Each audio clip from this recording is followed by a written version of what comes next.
I'd like to introduce Dr. Maxwell Briggs. Thanks. Yeah. Hello, everybody, and thanks for having me up here. Before I get started, I want to make sure I thank our host organization, NC State,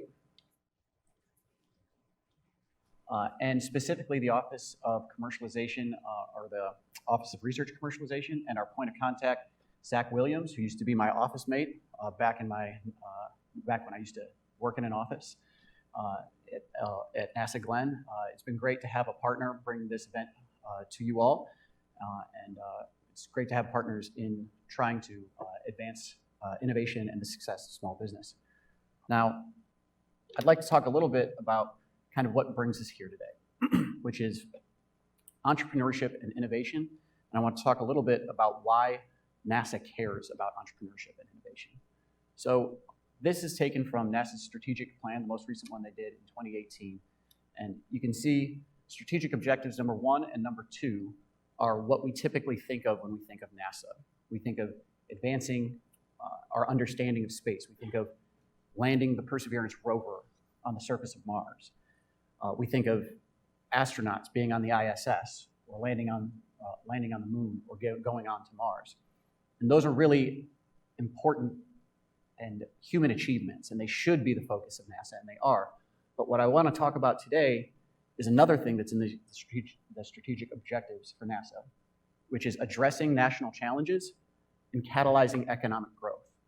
That's not something that people typically think of when they think of NASA, but it is. It's something that's important to NASA. It's something that we are actively trying to achieve. But when people think about NASA's role in economic engagement or economic stimulation, what do they usually think about? Trivial things like Tang, Teflon, or Velcro. That's not what we're talking about here. And I think that it's a really interesting time to be involved in entrepreneurial engagement at NASA because we live in a time where launch costs are coming down and business models are becoming more and more viable in space. As we do so, some technologies that had been thought of as being extraordinarily niche technologies for NASA, such as rad-hard electronics or electric propulsion or high-performance, high-cost solar arrays, those are actually becoming important key elements of viable business models in space.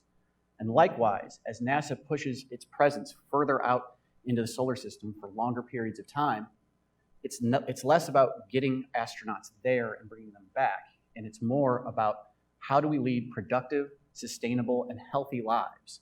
So certain innovations that have been kind of percolating here on Earth for a long time in terrestrial commercial applications like agricultural tech, remote health monitoring, supply chain, sustainability, and logistics, those become absolutely key features of NASA missions.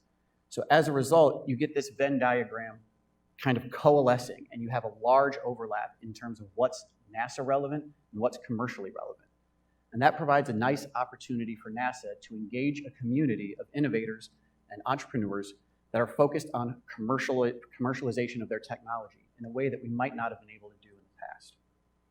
So here in the entrepreneurial engagement ecosystem that NASA is trying to cultivate, we think that we can, if we can identify topics that are of mutual benefit to NASA and the commercial sector, if we can carve out a niche of tech development that is complementary to the private investment community, we think that we can do a much better job of bringing ideas that are relevant to NASA from the back of a napkin into implementation.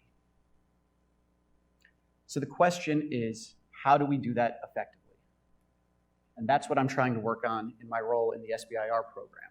So if you guys don't know, NASA iTech is now being managed within the SBIR program, and we are trying to make events like this part of a larger entrepreneurial ecosystem where a very low barrier to entry, personal events, fast events like this can be used to cultivate innovation and feed into potentially SBIR solicitations that are funded efforts, but not just the traditional SBIR solicitations. I'm actually happy to announce that NASA will be releasing a commercialization-focused SBIR solicitation sometime in 2022, and the topics that are associated with that solicitation and the way we evaluate companies for that solicitation will be much more entrepreneurial friendly and much more commercialization focused.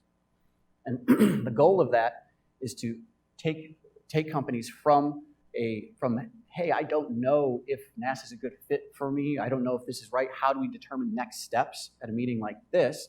How do we get the ball rolling into an actual funded effort where that makes the company that may be at the beginning of an investment round or not quite ready for an investment round, makes them investable. And specifically with some of our post-phase 2 mechanisms in SBIR. And I won't go into the details of that because there's a lot there. But suffice it to say that SBIR has match funding mechanisms that can provide non-dilutive capital to investors, to match money for investors in order to try to bridge the valley of death after they complete a phase 2 SBIR. So we think that's a really good opportunity if we are focused on commercialization-focused companies and companies with viable business models to bring more technologies to market. So what can we do in the near term?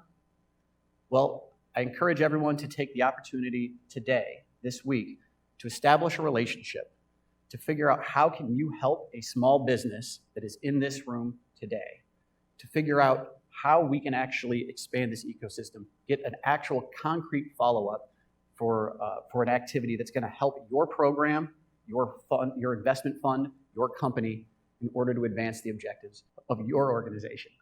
Beyond today, I do want to point out that there is the traditional SBIR solicitation that will be opened up in January on its normal schedule.